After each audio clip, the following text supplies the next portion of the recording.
기상 제17장 17절부터 24절 말씀입니다.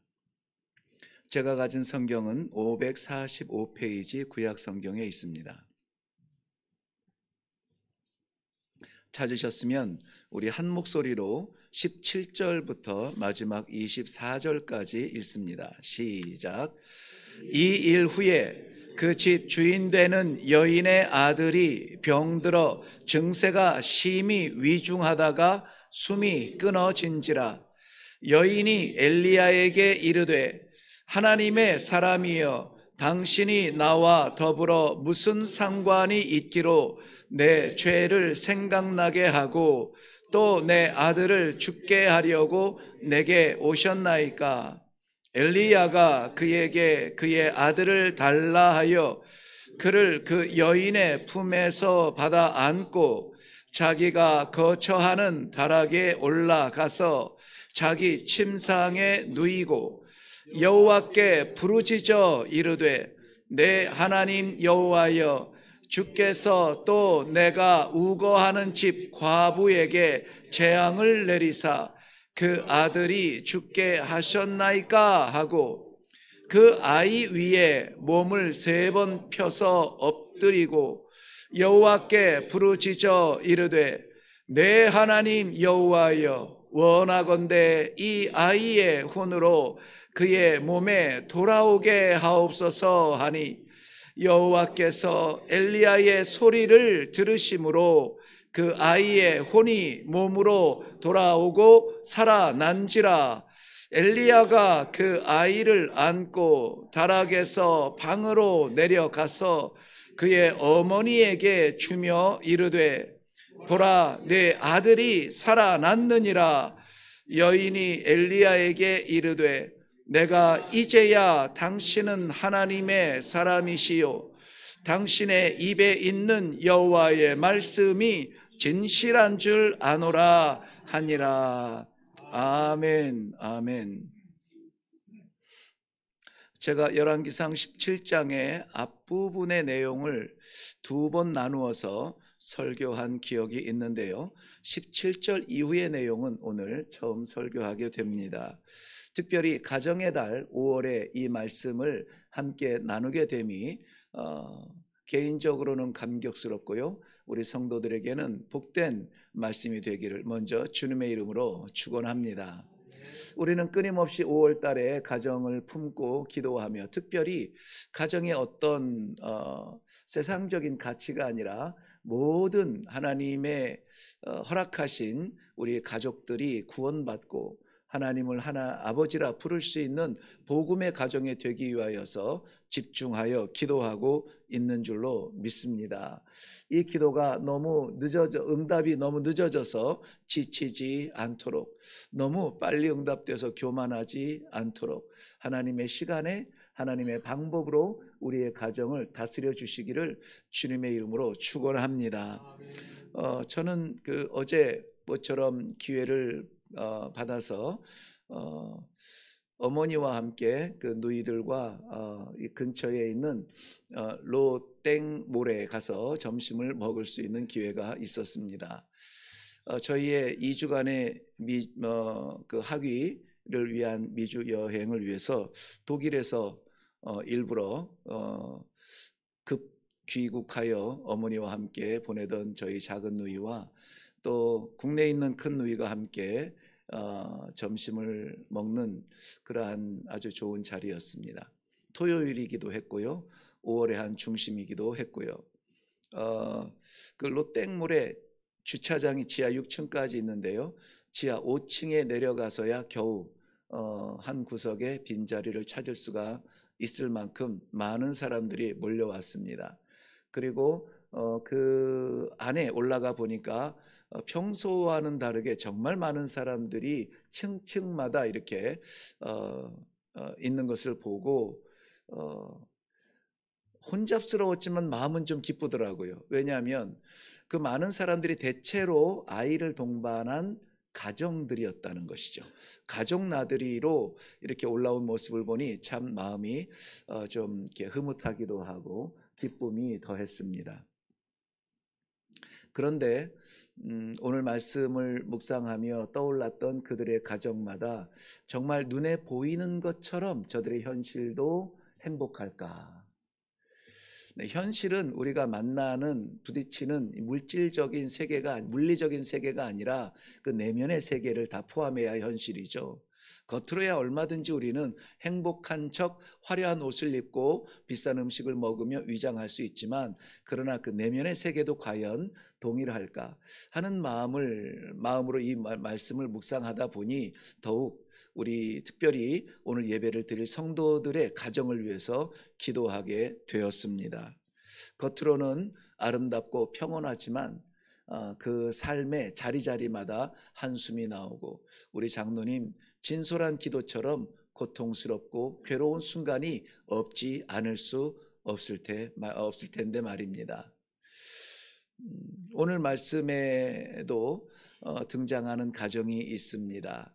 그 가정도 우리가 다 읽지 못했지만 이미 아는 대로 극심한 고통의 삶을 살고, 아니 삶을 산다라기보다는 이제는 끝났다라고 결론 짓고 마지막 떡을 먹으려 했던 그 암담한 자리에서 하나님의 사람을 만나게 됩니다. 오늘 본문 말씀 전체적으로 보면은 그 배경이 약 3군데 정도로 나오게 되는데요.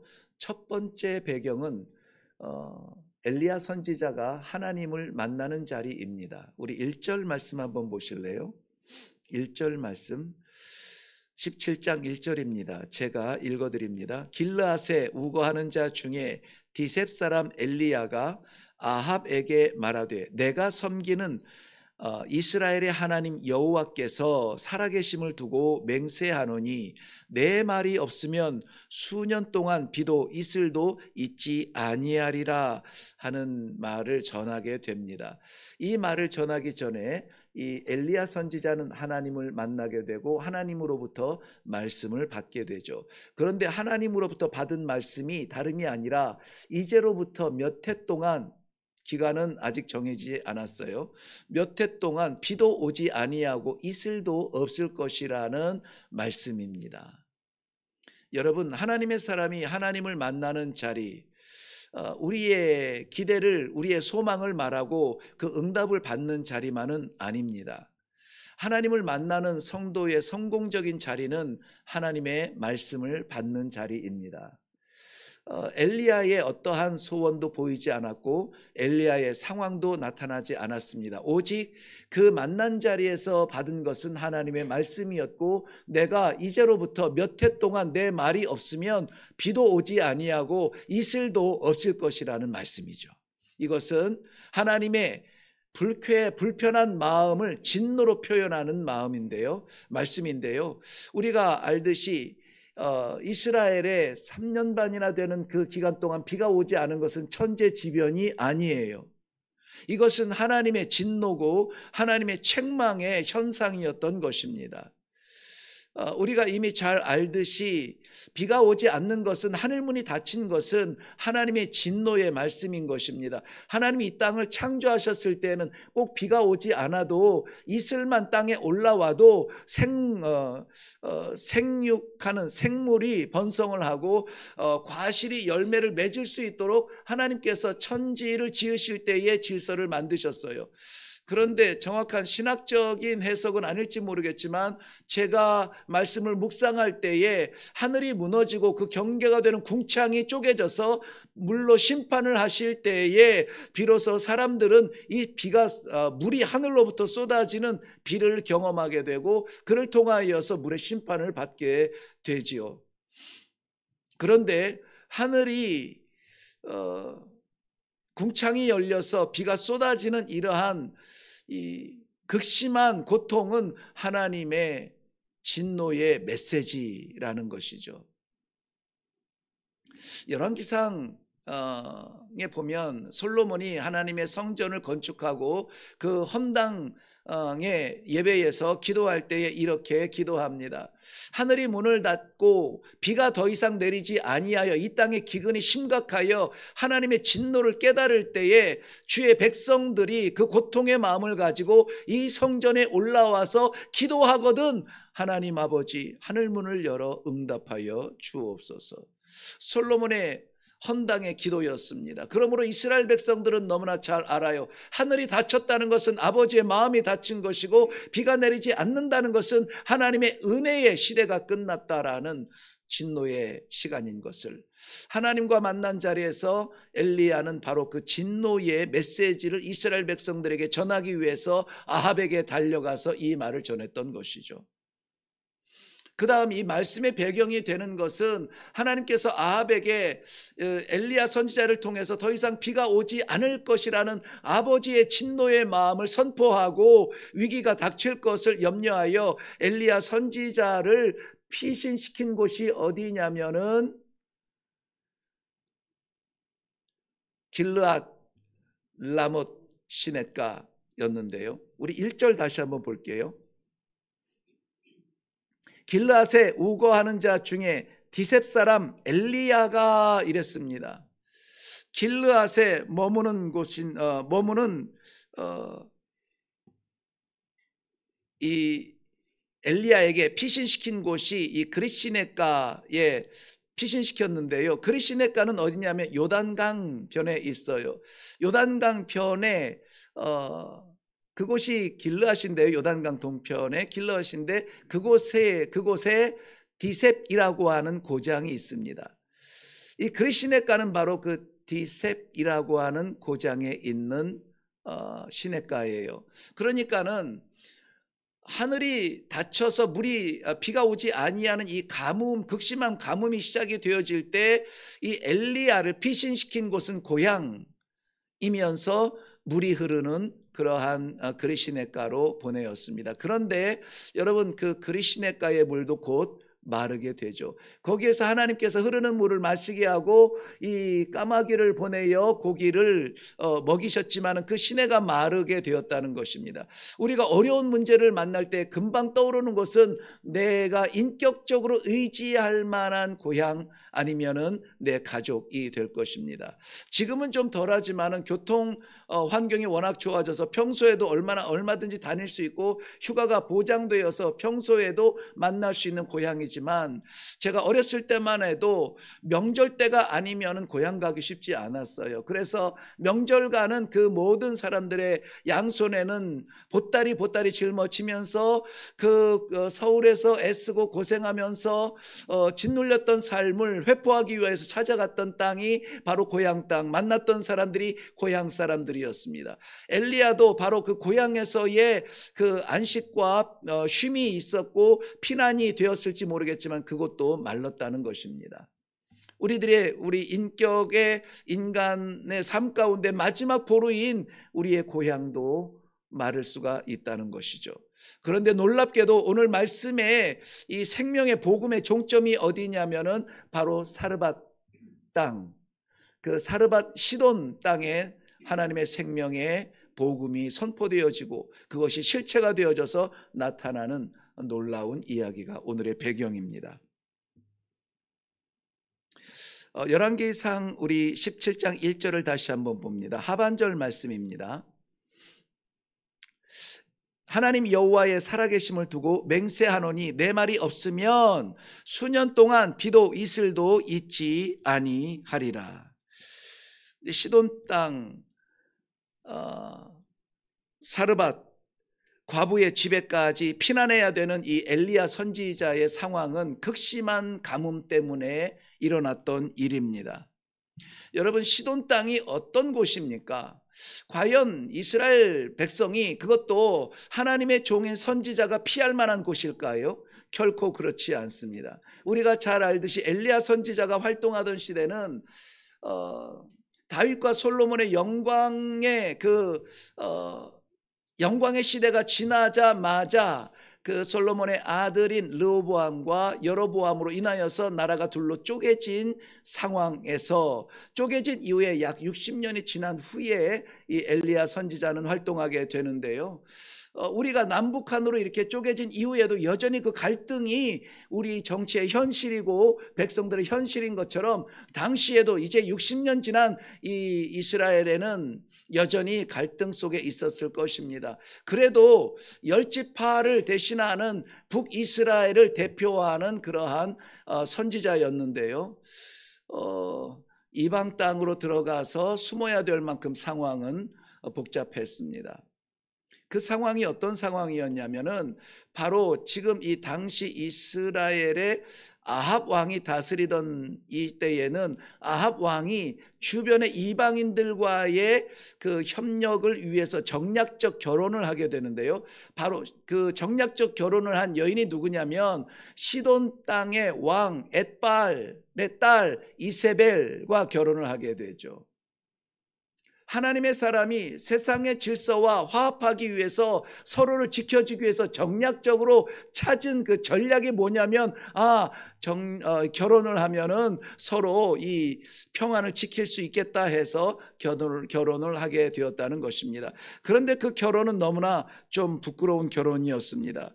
우리 말씀을 한번 찾아가 볼게요. 16장인데요.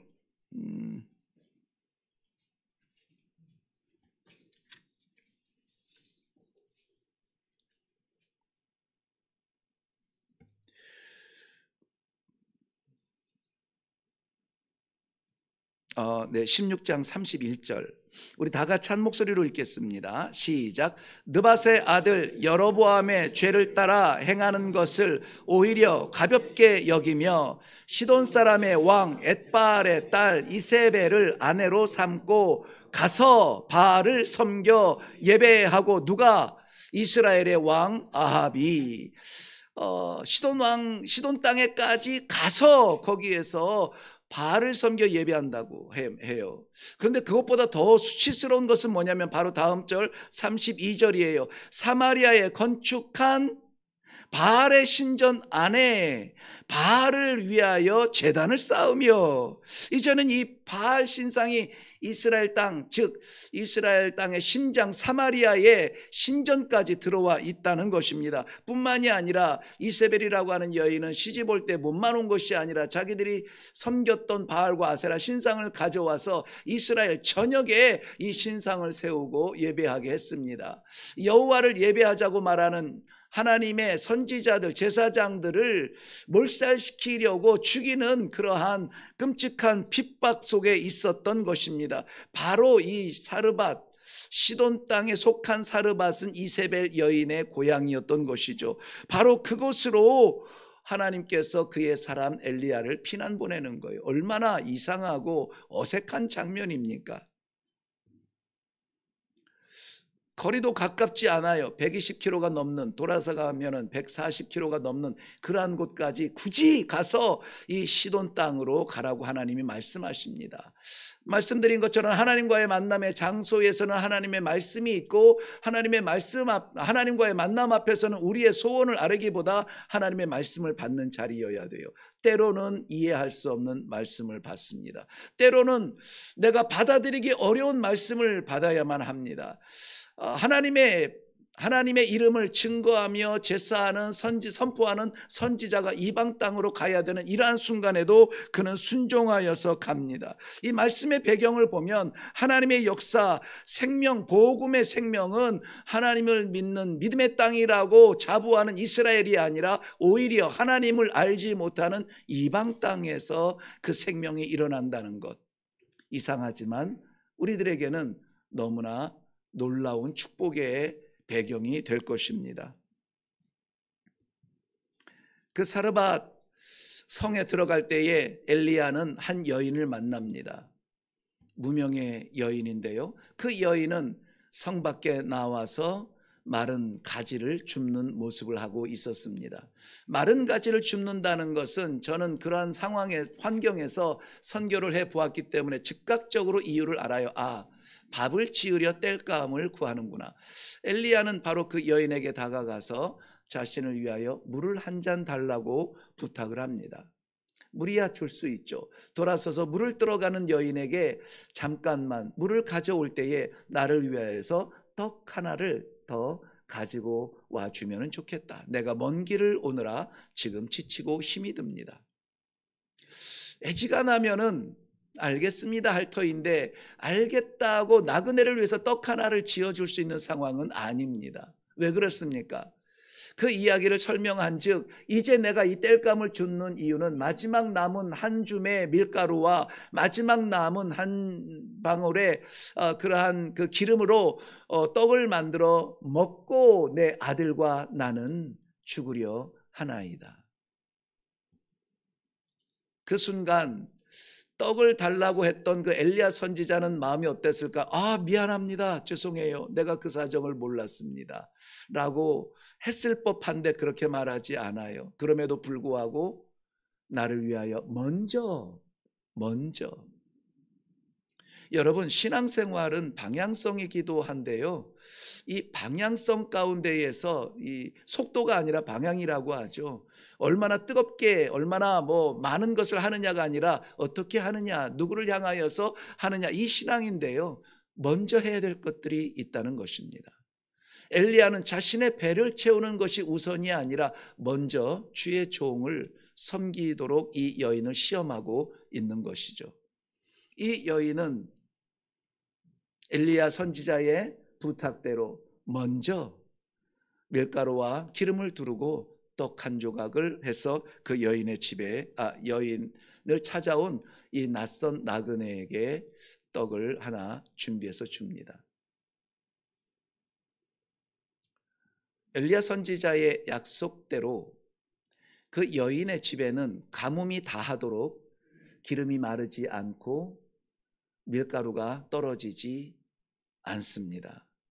이것은 이 장면은 우리가 너무나 축복의 장면으로 기억하고 있습니다. 그런데 이것이 축복의 장면이기만 할까요? 동네 사람들은 수군대기 시작합니다. 누구나 다 어렵고 힘든 때에 이 여인의 집의 굴뚝에서만 연기가 계속 끼니 때마다 올라오고 있는 거죠.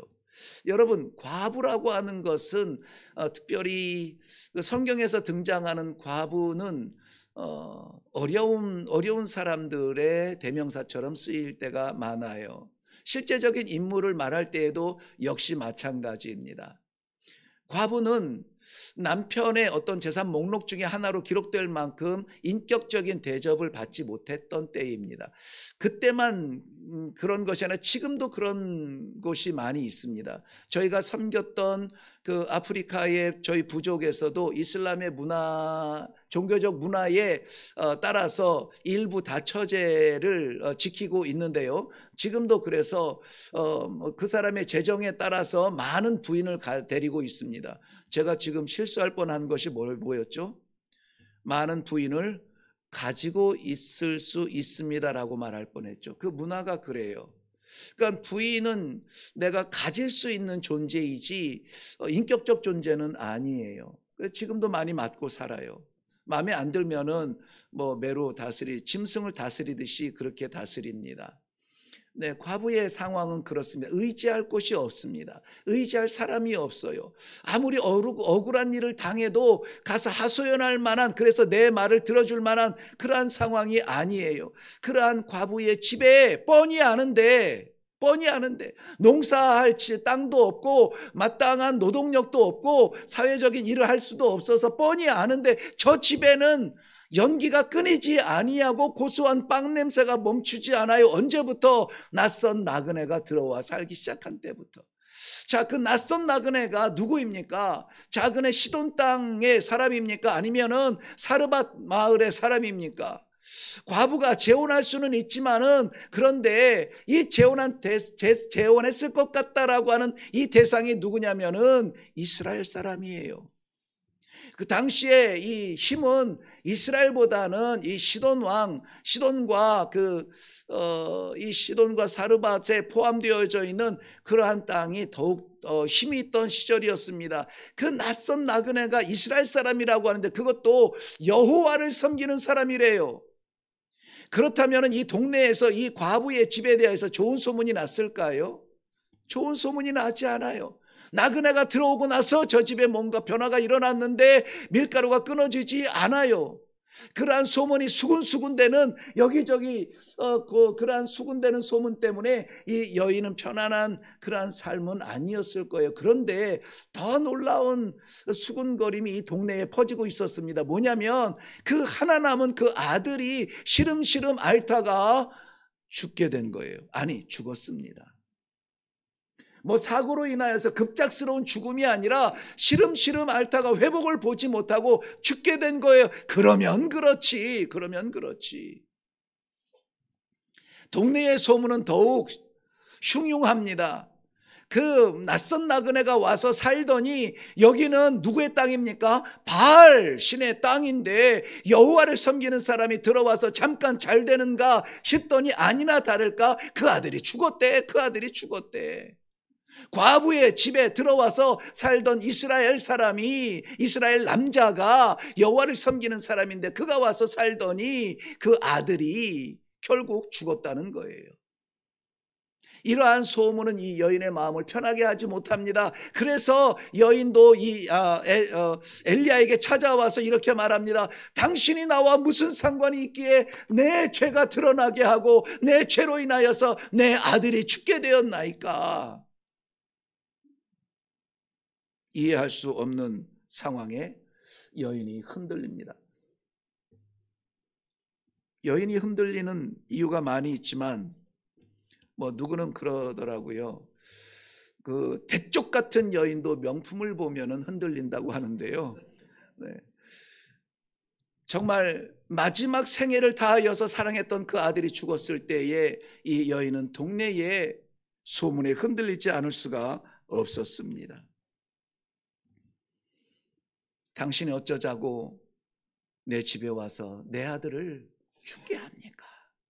여기 아들이라는 말은 벤이라는 말인데요. 벤.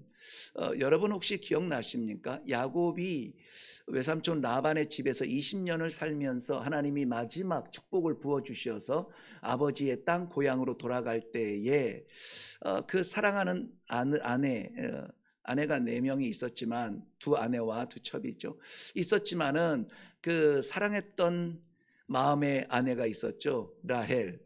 그런데 그 길이 멀고 험해서 마지막 이 노정 중에 이 만삭이 되어서 그 여정을 가다가 그만 출산 중에 죽게 됩니다. 그래서 아이는 태어났지만은 자기 자신이 너무나 잘 알아요. 내가 이 아이를 키울 수가 없겠구나 하는 죽어가는 마지막 호흡으로 이 아이를 품에 안고 뭐라고 말하냐면 나의 베논이여 나의 베논이여 라고 말해요. 벤이라는 말은 아들이라는 말이고요. 온이라는 말은 슬픔, 고통이라는 말이에요. 내 고통의 아들아, 내 슬픔의 아들아, 내가 너를 출산하였지만 너를 먹이지 못하고 내가 죽어가는구나. 그 이스라엘 12지파를 민족의 조상으로 믿고 있는 이 이스라엘 백성들 지금도 그 땅을 지나가면은 라헬이 그 아들 베노니를 낳으면서 죽어갔던 그 땅을 지나가면은 가슴을 치면서 어미의 심정으로 눈물을 흘린다고 합니다. 나의 베노니야. 그 말을 듣고 야곱은 나의 그 아들을 베논이라 하지 아니하고 베냐민이라 이렇게 이름을 바꾸어서 부르게 되죠. 벤. 그러니 이 벤 아들이라는 것은 남녀가 결혼해서 그 집안에 한 생명이 나왔다는 그런 의미보다 훨씬 깊은 의미가 있어요. 벤이라는 말의 본질적인 뜻은 건축하다, 설계하여 세우다라는 뜻이에요. 그러니까는 우리 가정에 자녀가 있다는 말은 이 자녀는 한 생명 한 사람이 아니라 우리 가정을 일으켜 세울 수 있는 그러한 사람이다. 소망의 이름이에요. 그 이름이 벤, 나의 아들인데요. 그 아들이 죽었어요. 소망이 끊어진 거예요. 하나님께서는 출애굽기 4장에 보면은 그의 백성들 그의 백성들을 향해서 이 백성은 나의 아들 나의 장자라, 나의 베니라고 말합니다. 베니 이스라엘, 나의 아들 이스라엘아 이렇게 불러요. 이삭은 아브라함에게 벤이었습니다. 이삭 없는 아브라함 여러분 생각해 보셨나요? 끝입니다. 하나님의 약속도 없고 그의 믿음의 조상 그 이름도 아무것도 아닌 허망한 것이 될 것이었는데요. 그 이삭 벤으로 인하여서 아브라함은 믿음의 조상이 될 수가 있었고 하나님의 약속의 현실이 될 수가 있었던 것이죠. 그런데 그 벤, 우리의 가족을 일으키고 우리의 가정을 살릴 그 내 아들이 어떻게 됐어요? 죽었습니다. 죽었어요. 소망이 사라졌습니다. 하나님의 사람이 내 집에 들어오면 축복을 받아야죠. 왜 이렇게 고통을 당합니까? 내가 신앙생활을 하면 하나님의 축복을 받아야죠. 왜 이렇게 어려움을 당합니까? 화려한 옷을 입고 맛있는 점심, 비싼 점심을 먹기 위해서 만났던 롯땡몰에 많은 사람들이 생각이 납니다. 지금은 우리 성도들의 가정이 기도가 되어지고요. 우리의 가정들도 이러한 순간을 만날 때가 있습니다. 기도하며 예배에 전념하며 충성을 다했는데 상황은 더 안 좋아져요. 열리지가 않아요. 답답합니다. 열매가 보이지 않아요. 내가 뭘 잘못했나? 내가 뭘 실수한 것이 있는가? 왜 우리의 가정에 이러한 일이 일어날까? 왜 정말 예배 가운데 집중하는데도 기쁨이 회복되지 아니할까? 혹시 내가 지은 죄 때문인가? 이 엄마는 그 아들의 죽음을 자신의 죄 때문이라고 그렇게 돌아보게 됩니다. 하지만 여러분, 우리가 쓰러지는 마지막 고통의 그 끝자리는 절망의 자리가 아니라 하나님께서 다시 일으키시는 소망의 자리가 됩니다. 우리 하나님은 이 진노를 계획하시고 우리들에게 부어주는 것이 아니라 하나님은 그 자리에서 다시 한번 일어나서 여호와를 바라보는 신앙의 회복을 위하여 우리들에게 그 길을 걷게 하십니다. 죽음의 아들이 그 어머니의 품에서 숨을 쉬지 않을 때, NIV에서는 finally stop the breath, 마지막 참고 기다리고 제발 안타깝게 그 아들을 품에 안고 보았는데 파이널리 결국은 숨 쉬는 것을 멈추었더라. 여러분, 가정이 살려면은요, 이제부터 잘 들으셔야 돼요. 오늘 말씀의 제목은 살아나는 가정이에요. 제가 그 여인의 안타까운 그 사회적인 상황을 설명하고 그 아들이 어떤 존재일 것이라고 하는 것을 왜 이렇게 설명을 했는가? 그가 죽었을 때의 그 품에서 과연 그 여인은 무엇을 생각할 수 있을까? 아무 생각도 안 하지 않아요. 그런데 이 여인의 첫 번째 행동은 무엇이냐? 하나님의 사람 엘리야에게 달려갔다는 거예요. 가서 원망을 하든, 가서 가슴을 치든, 가서 이 상황을 호소하든, 어쨌든 세상을 향하여 가지 아니하고 하나님의 사람에게 달려갔다는 거예요. 어찌하여 나에게 이 아픔을 맛보게 하십니까? 어찌하여 내 죄가 생각나게 하십니까? 그래도 하나님의 사람에게 달려갔어요. 하나님의 사람은 누구에게 갑니까? 하나님께 달려가요. 오늘 본문에 보면은 이 여인이 와서 죽은 아들에 대해서 고통을 말할 때에 엘리야는 그 아이를 나에게 달라, 아이를 받아 안고 자기가 머물던 유하던 다락으로 올라가 그랬어요. 올라가. 거기에서 저가 한 일은 다락에 와서 그건 삶의 자리가 아니에요. 올라갔던 것은 바로 하나님 앞에 올라가는 제단의 자리, 기도의 자리예요. 거기에 올라가서 여호와 앞에 기도합니다. 여호와 하나님이여, 이 아이를 살려주세요. 울부짖으며 저가 기도할 때에 하나님께서, 여러분 성경은 이렇게 기록합니다. 하나님께서 엘리야의 소리를 들으시고, 하나님께서 그의 소리를 들으시고 다시 그 아들을 살려주어 그 영혼으로 아이에게 들어가 살려주셨다는 사실입니다. 그리고 엘리야는 그 살아난 아들을 가지고 데리고 내려가, 여인이 머무는 그 방으로 내려가.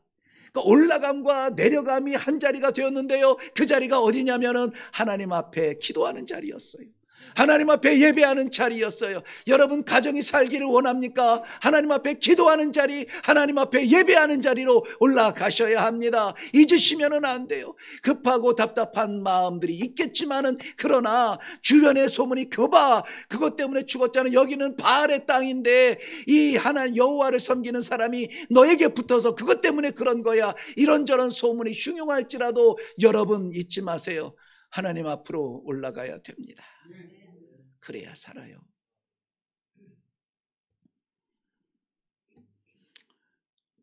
말씀을 제가 계속 보지 못합니다만은 21절 말씀에 여호와께서 내게 주신 이 아이의 혼으로 그의 몸으로 돌아오게 하옵소서. 22절에는 여호와께서 엘리야의 소리를 들으심으로 아이의 혼이 몸으로 돌아와 살아난지라.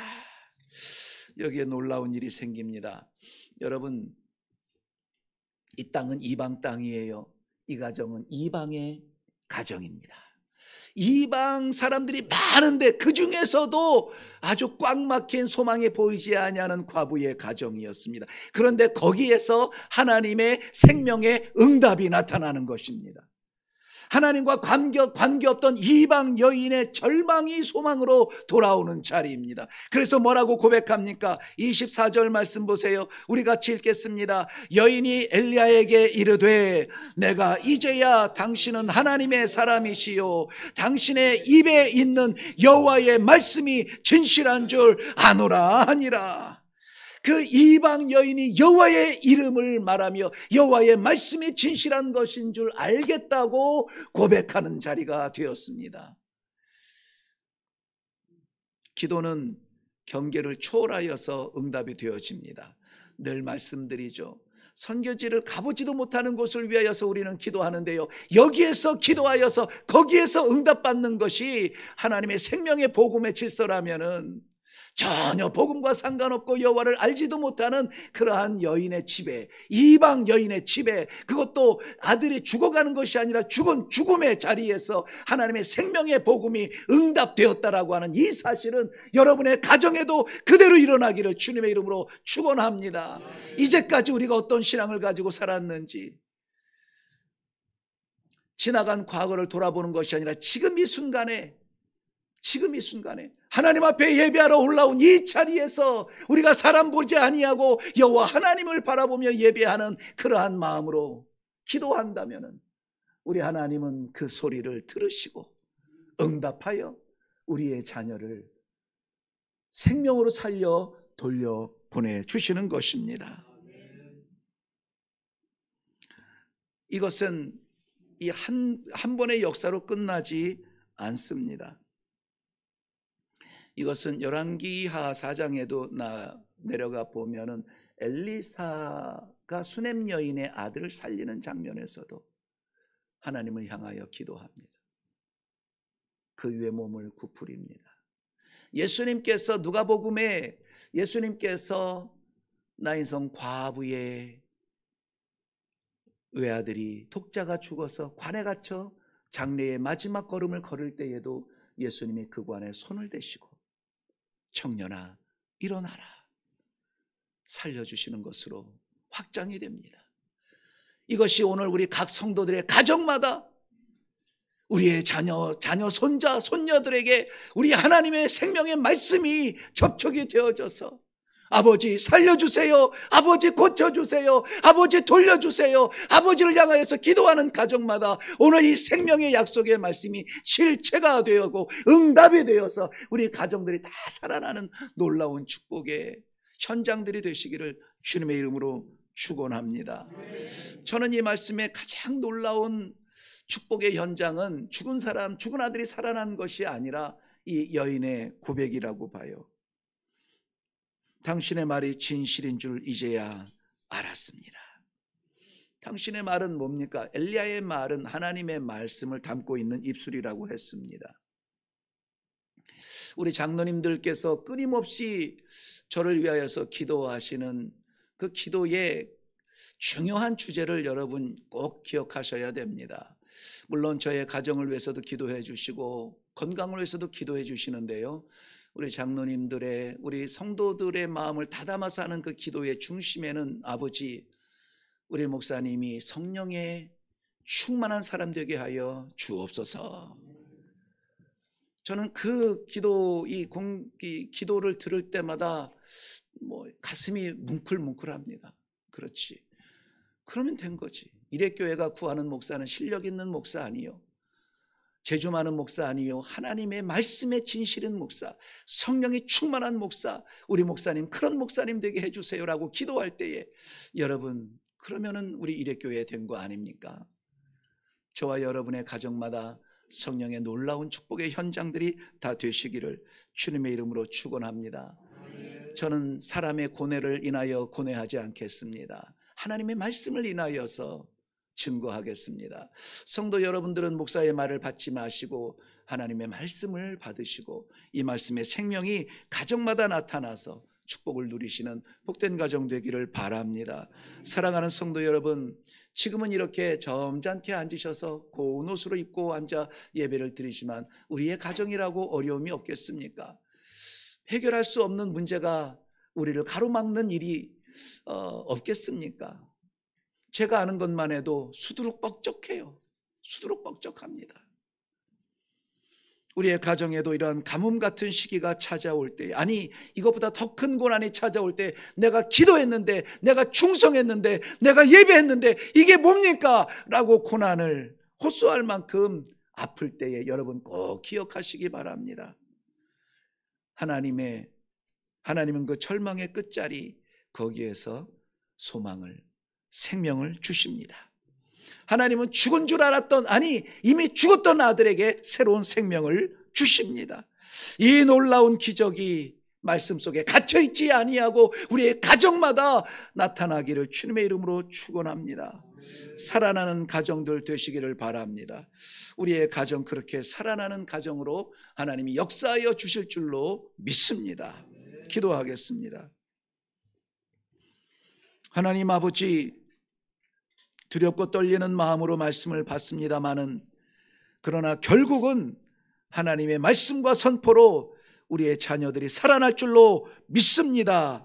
그러므로 우리의 가정마다 허락하여 주신 자녀들이 말씀의 자녀들 되게 하시고, 우리 하나님 아버지께서 허락하신 그 말씀을 믿는 믿음의 가정 되게 하여 주옵소서. 절망 중에 기도하게 하시고 기도 속에 응답을 체험하는 귀한 가정들 되게 하여 주시옵소서. 감사드리며 예수님의 이름으로 기도하옵나이다. 아멘. 네, 우리 다 같이